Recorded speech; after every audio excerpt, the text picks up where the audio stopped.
Breaking news, Jon Stewart canceled. In New York City, whispers turned into chaos as headlines screamed one shocking phrase, he's out. But what could push a cultural icon from the spotlight to total collapse? Tonight we uncover the story that set social media on fire. Daily Magazine News, New York City. The crisp autumn wind swept through the streets as Times Square's giant screens flashed a single headline. Breaking news, Jon Stewart under fire after controversial remarks on September 11th families. Within minutes, the news spread like wildfire across social media. The spark came from a controversial joke Jon Stewart made during a live broadcast. Known for his sharp political satire, Stewart this time crossed a line into one of America's most sensitive subjects: the families of those who perished in the 9/11 attacks. The incident began during a popular late-night talk show built around political humor and biting commentary. The conversation turned to the government's post-9/11 decisions and their long-term effects. Stewart, expecting laughter from the audience, delivered a line that instantly changed the mood. Jon Stewart: if we added up all the mistakes the government made after 9/11, the families could finally sue for a legitimate reason, not maybe even line up for payouts. A few nervous chuckles escaped from the audience, but the rest of the room fell silent. The remark was instantly perceived as dismissive toward the 9/11 families. As the camera zoomed in on Stewart's face, he tried to smile, but the tension was undeniable. Twitter, X, exploded. The hashtag #cancel Jon Stewart trended within minutes. Users accused Stewart of posturing as a moral authority for years, but finally revealing his hypocrisy by mocking the most sacred wound in American history. For years, the families of 9/11 victims had organized memorials and spoken to the public about their grief. This time, they stepped in front of the cameras with outrage. Maria Gonzalez, who lost her husband in the attacks, spoke through tears at a New York press conference.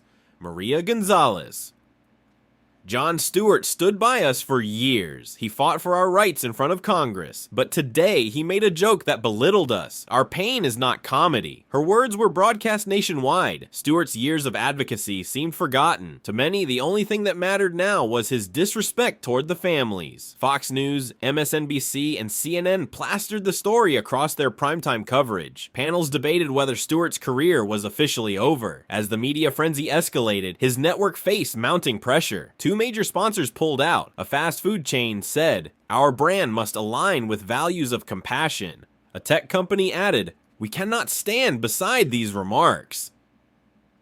The decision sent shockwaves through Stewart's team. For the first 48 hours, Stewart stayed silent. He didn't post online or issue a statement. That silence only fueled anger. Viewers demanded, "Won't he even apologize?" On the third day, Stewart finally broke his silence with a lengthy post. Jon Stewart: I've stood with the families for years. The joke I made was misunderstood. My intention was not to belittle them. Humor can sometimes cut like a knife, and this time it cut the wrong way. My heart remains with the families. But the apology backfired. Critics dissected every word, calling it insincere. Phrases like "misunderstood" made it seem like Stewart was blaming the audience, not himself. A week later, protesters gathered outside Stewart's office in New York. They held signs: "Respect 9/11 families."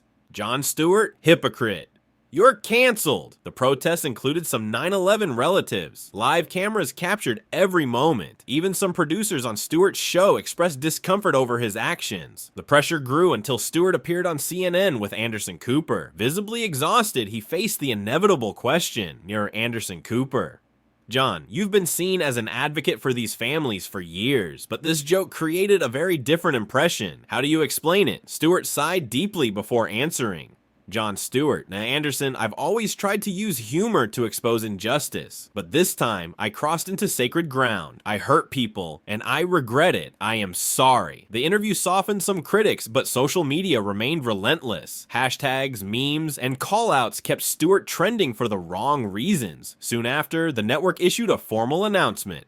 Official statement: considering the sensitivity of this issue, we have decided to terminate our program agreement with Jon Stewart. This was not an easy decision, but necessary to uphold the trust and values of our audience. The media stormed with one headline repeated everywhere: The man once hailed as America's moral comedian had suddenly become a casualty of cancel culture. The public split into two camps. Some insisted these words are unforgivable. Others argued, what about free speech? The debate spilled into universities, TV panels, and dinner tables. Some believed Stewart's remarks were a calculated provocation. Others saw them as the mistake of a man worn down by years in the spotlight. But one truth was clear: Jon Stewart's career would never be the same. Weeks later, Stewart uploaded a heartfelt video to his personal YouTube channel. Fighting back tears, he said, "Jon Stewart, this taught me a painful lesson. Humor cannot be built on someone else's grief. Comedy should bring hope, not belittle trauma. To anyone I've hurt, my apology is endless." The video racked up millions of views. The comments section was divided. Some wrote, "It's too late." Others felt his sincerity. And so the headline, "He's Out," came to represent more than just the fall of a television icon. It became a flashpoint in the ongoing struggle between comedy, free speech, and the deep wounds of collective memory.